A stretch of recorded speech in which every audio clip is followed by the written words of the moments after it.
নমস্কার ভিউয়ার্স, আজকের এই ভিডিওতে আমি আলোচনা করব মাধ্যমিক ইতিহাসের দ্বিতীয় অধ্যায় তথা সংস্কার বৈশিষ্ট্য ও পর্যালোচনা অধ্যায়ের একটি অত্যন্ত গুরুত্বপূর্ণ টপিক বিধবা বিবাহ আন্দোলন সম্পর্কে। তো দেখে নিই কোশ্চেনটা কিভাবে আসতে পারে। বিদ্যাসাগরের নেতৃত্বে বিধবা বিবাহ আন্দোলনের সংক্ষিপ্ত বিবরণ দাও এবং কি তার সাথে একটা অ্যাটাচ কোশ্চেন কি বিদ্যাসাগর কতটা সাফল্য অর্জন করেছিল, মানে বিদ্যাসাগর বিধবা বিবাহ আন্দোলনে কতটা সাফল্য অর্জন করেন।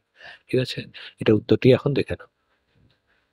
বিধবা বিবাহ আন্দোলনের প্রেক্ষাপট। কিভাবে বিধবা বিবাহ আন্দোলনটা শুরু হলো? ঊনবিংশ শতকের ভারতীয় সমাজ ছিল গভীরভাবে বর্ণপ্রথা, কুসংস্কার ও নারী বিদ্বেষে জর্জরিত। বিধবাদের জন্য সমাজে ছিল চরম অবমাননা ও অবিচার। তাহলে কি তখনকার দিনে কি ঊনবিংশ শতাব্দীতে বিধবাদের জন্য সমাজে অত্যন্ত চরম অবমাননা করা হতো এবং তাদের প্রতি অবিচার করা হতো। কি, কি বিষয়ে? অল্প বয়সে স্বামী মারা গেলে জীবনভর বৈধব্য পালন করা হতো। মানে কি যদি স্বামী অল্প বয়সে মারা যায় তাহলে কি একটা নারী কি হতো সারা জীবন বিধবা থেকে যেত।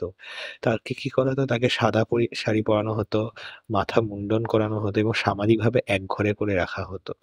দ্বিতীয়বার বিয়ে সম্পূর্ণভাবে তা নিষিদ্ধ ছিল।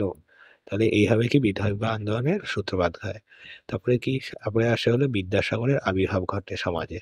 ঈশ্বরচন্দ্র বিদ্যাসাগর, যার জন্ম 1820 খ্রিস্টাব্দে এবং মৃত্যু হয় 1891 খ্রিস্টাব্দে, ছিলেন সমাজ সংস্কারক, শিক্ষাবিদ ও নারী উন্নয়নের এক বলিষ্ঠ কণ্ঠস্বর। তিনি বিশ্বাস করতেন বিধবাদের বিবাহের অধিকার মানবিক ও ধর্মত সমর্থনযোগ্য। মানে তিনি কি বিশ্বাস করতেন? একজন নারী যদি বিধবা হয় তার আবার বিধবার বিবাহের সম্পূর্ণ অধিকার আছে এবং এটা ধর্মেও কি সমর্থনযোগ্য। তারপরে ৩য় পড়েন ধর্মীয় ভিত্তি থেকে যুক্তি। তাহলে বিদ্যাসাগর ধর্মীয় ভিত্তি থেকে কি, কি যুক্তি দেখান এর পক্ষে? বিদ্যাসাগর মনুসংহিতা, পরাশর সংহিতা ইত্যাদি হিন্দু ধর্মগ্রন্থ ঘেঁটে প্রমাণ করেন যে হিন্দু ধর্মে কি বিধবা বিবাহ নিষিদ্ধ নয়। মানে হিন্দু ধর্মে বিধবা বিবাহ কি করা যাবে। বিশেষ পরিস্থিতিতে বিধবা বিবাহ বৈধ ও ন্যায্য। তাহলে এইগুলা তিনি বিদ্যাসাগর কি করে? মনুসংহিতা ও পরাশর সংহিতা সহ অন্যান্য বিভিন্ন হিন্দু ধর্মগ্রন্থ ঘেঁটে কি এটি প্রমাণ করে দেন।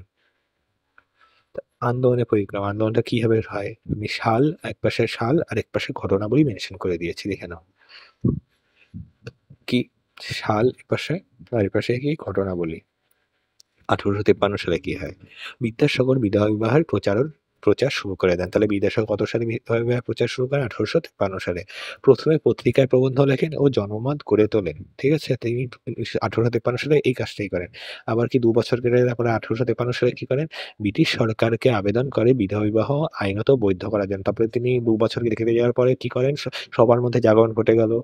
কি বিধবা বিবাহ শাস্ত্র ধর্মত কি এটা ধর্মেও লেখা আছে বিধবারা কি আবার বিবাহ করতে পারবে।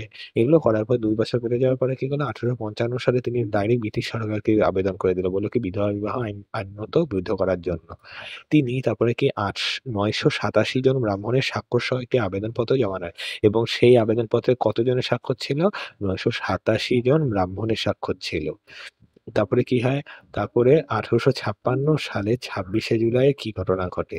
হিন্দু বিধবা পুনর্বিবাহ আইন পাস হয়। কি অ্যাক্ট 1856 পাস হয়। এটি ব্রিটিশ সরকারের এক যুগান্তকারী পদক্ষেপ ছিল। ঠিক আছে? তাহলে এটা কত হিন্দু পুনর্বিবাহ আইন কত সালে পাস হয়? ১৮৫৬ সালে কত সালে? এই ২৬শে জুলাই। এই আইনের মাধ্যমে হিন্দু বিধবাদের পুনরায় বিয়ের আইনি স্বীকৃতি পায়। ঠিক আছে? তারপরে এখন কি প্রথম বিধবা বিবাহ কাদের হয়েছিল বা এবং কখন হয়েছিল?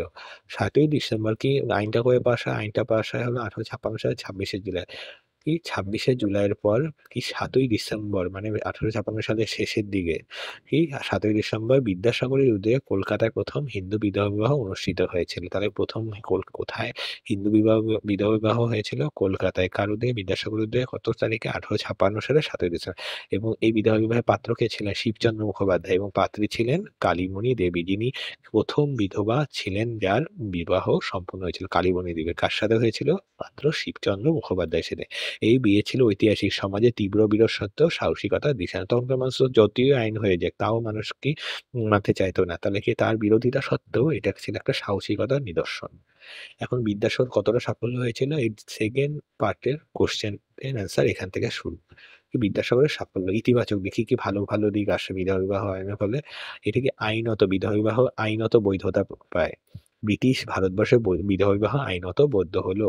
কি দ্বিতীয় পয়েন্টে কি হবে? নারী অধিকারের রক্ষা। নারীকে মানুষ হিসেবে স্বীকৃতি দেওয়ার পথে এটি ছিল এক বড় ধাপ। সামাজিক আলোড়ন সৃষ্টি। শিক্ষিত সমাজে এক নতুন ভাবনার উদয় ঘটে। সীমাবদ্ধতা। এই বিধবা বিবাহ আন্দোলনে কি সীমাবদ্ধতা ছিল, মানে খামতি ছিল? জনমত পুরোপুরি বদলায়নি। গ্রামের সমাজ, রক্ষণশীল পণ্ডিত ও কট্টর হিন্দু সমাজ এই বিবাহকে এখনো ঘৃণার চোখে দেখে। মানে কি, শহরে এর প্রভাব ভালো ঘটলেও কিন্তু গ্রামের মানুষরা কি করতো? গ্রামের মানুষ এই আইন সম্পর্কে অত বুঝতো না। গ্রামের মানুষরা তাও কি করতো? এই কি বিধবা বিবাহকে ঘৃণার চোখেই দেখতো। বিধবা বিবাহের হার ছিল অত্যন্ত কম। কি 1856 পরবর্তী দশকে কয়েক কয়েক ডজন মাত্র বিধবা বিবাহ হয়েছিল। মানে কি 1856 পরবর্তী দশকে বিধবা বিবাহ হয়েছিল কিন্তু খুবই কম। কয়েক ডজন মাত্র বিধবা বিবাহ হয়েছিল। বিদ্যাসাগরের ব্যক্তিগত জীবনেও চাপ পড়ে। তাকে প্রচুর গালিগালাজ করে মানুষ, হুমকি দেয় এবং সামাজিক বর্জনেরও তাকে শিকার হতে হয়। কারণ তিনি তো এই আন্দোলন শুরু করেছিলেন। এর জন্যই তাকে সমাজ মেনে নিতে যাচ্ছে না। তারপরে কি লাস্ট উপসংহার। ঈশ্বরচন্দ্র বিদ্যাসাগরের নেতৃত্বে আন্দোলন ছিল কি বিধবা বিবাহ আন্দোলন ছিল ভারতীয় সমাজ সংস্কার ইতিহাসে এক ঐতিহাসিক মাইলফলক। তিনি ধর্মীয় যুক্তি, মানবিকতা, আইনি ভিত্তিতে বিধবা বিবাহকে প্রতিষ্ঠা করেছিলেন। যদিও তৎকালীন সমাজে এর প্রভাব সীমিত ছিল, কিন্তু ভবিষ্যতের জন্য একটি পথপ্রদর্শক হয়ে রইল। ঠিক আছে, তখনকার মানুষ তখন এটা না মানলো, কিন্তু দেখো এখন আস্তে আস্তে মানুষকে আস্তে আস্তে বদলাইতে বদলাইতে বদলাইতে এখন দেখো ভারতে নারী সমাজ কতটা উপরে এসে গেছে। দেখছো, এটাই তিনি বলছে। তখন এর প্রভাব সীমিত ছিল, কিন্তু ভবিষ্যতে, মানে এর এই যে ভবিষ্যৎ, এখন দেখো, এখন এটির ভবিষ্যতের জন্য এটি পথপ্রদর্শক হয়ে রইল। দেখো এখনই তো প্রমাণ পাওয়া যায় এটা। এখন নারীরা কত স্বাধীন। ঠিক আছে, এখন বড় কোশ্চেন অ্যান্সার এই পর্যন্তই। আর এখন এখানে আমি কতগুলো এক্সট্রা ফ্যাক্ট উল্লেখ করেছি কি শর্ট কোশ্চেনের পয়েন্ট অফ ভিউ থেকে। কি বিধবা বিবাহ আন্দোলনের সূচনা কত সালে হয়েছে? 1853 সালে। ঠিক আছে, তারপরে আইন পাস। বিধবা বিবাহ আইন কবে পাস হয়? 26শে জুলাই 1856 সালে। প্রথম বিধবা বিবাহ কাদের মধ্যে হয়েছিল? কি কালীমতী দেবী ছিল প্রথম বিধবা, এবং কি পাত্র কে ছিল? এই যে এখানে পড়লা পাত্র, শিবচন্দ্র মুখোপাধ্যায়। ঠিক আছে, পাত্রীর নাম ছিল কালীমণি দেবী। ঠিক আছে, তারপরে নিচের পয়েন্টে আর পরে কে ছিল? প্রথম বিধবা বিবাহ কবে হয়েছিল? 7ই ডিসেম্বর 1856 সালে।